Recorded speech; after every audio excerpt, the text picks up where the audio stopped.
Thanks, LaTangela. For this episode, we want to take a trip back to the beginning of the film industry in Baton Rouge, back to 1917. Unlike today, in 1917, Baton Rouge was still a very small town. The 1910 census has the Baton Rouge population at 14,800. That's less than half the size of an average enrollment for the local LSU campus.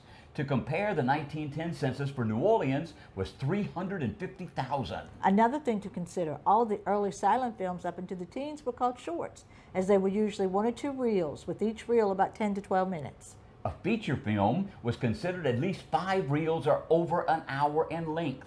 While New Orleans had produced about 50 films by this time, only a couple of them were feature films. But Baton Rouge's first film was to be a feature film. Keep this in mind as we flash back to 1917 with the feature film Burning the Candle. Although several national film companies had come to New Orleans to shoot their photoplays, the first major movie studio to film on location in Baton Rouge was the S&A Film Manufacturing Company. S&A was founded in 1907 by George Spohr and Gilbert Anderson, creating the name S&A. It was based in Chicago, Illinois, and Niles Canyon, California, and their stars included box office favorites such as Francis X. Bushman, Gloria Swanson, and of course studio co-owner, actor, and director Gilbert Bronco Billy Anderson, who was billed as the first Western movie star.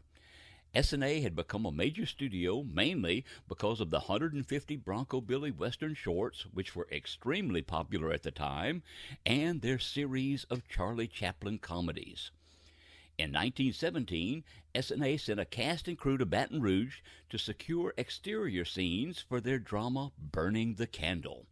According to trade reports, this was the first recorded time that the Baton Rouge area was chosen for any type of film work.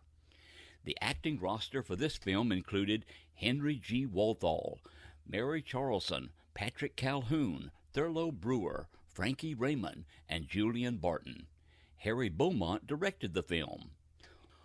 Walthall was at that time considered the greatest character actor on the screen. With a career spanning almost 30 years and 325 film credits, Walthall is remembered and seen here in D.W. Griffith's The Birth of a Nation. Burning the Candle was his 215th film. Starring alongside Walthall was Irish actress Mary Charleson. Walthall and Charleson had starred in 8 films together between 1916 and 1919. They married in 1918 and remained together until his death in 1936.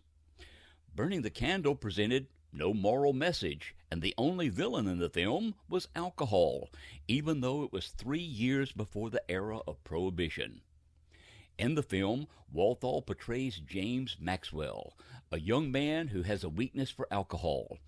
After marrying his Southern sweetheart, Molly Carrington, played by Charleson, he takes her to live in New York, where he becomes a cotton broker. In New York, he frequently has occasion to drink and within a year has become an alcoholic. He ultimately loses his job, his wife, and his self-respect. His wife returns home to her family in the South and soon demands a divorce. Not willing to lose his love, the young man struggles to defeat his addiction, regain his job, and win back the love of his wife.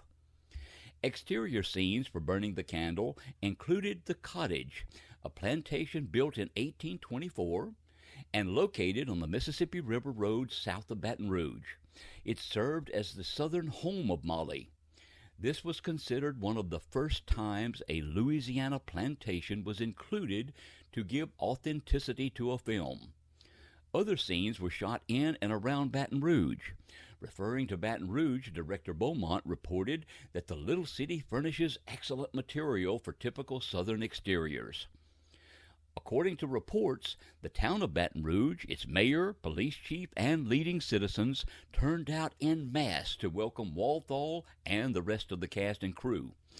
In addition, Charleson was presented a coal-black baby lamb by a group of her fans. Burning the Candle was released in the U.S. on March the 5th, 1917, and was proclaimed to be one of the best feature productions ever put out by S&A. Unfortunately, As with many films during the silent era, Burning the Candle is considered a lost film. Another lost treasure is The Cottage, which can also be seen in two other films, Cinerama Holiday in 1955 and Band of Angels in 1957. Tragically, the plantation was hit by lightning and destroyed by fire in 1960. All that remains are some pillars. Through the years, locals and visitors have reported seeing apparitions and hearing noises. Some believe it's the spirit of Angus Holt, who was the tutor hired by the plantation owners and who had lived there most of his adult life.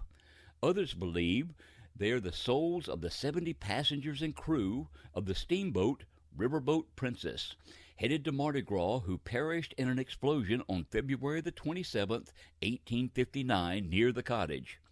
Whatever the reason, the cottage ruins remain a popular attraction for locals and on many haunted tours. This has been a presentation of Hollywood on the Bayou, preserving Louisiana's rich film history with books, prints, presentations, and exhibits. If you have questions, comments, or to learn more, you can visit our Facebook page or sign up for our Louisiana in Film newsletter, which is on our website, HollywoodOnTheBayou.com. We hope you enjoyed this episode of Louisiana Film History Flashback. Sue and I thank you, and we'll see you next time.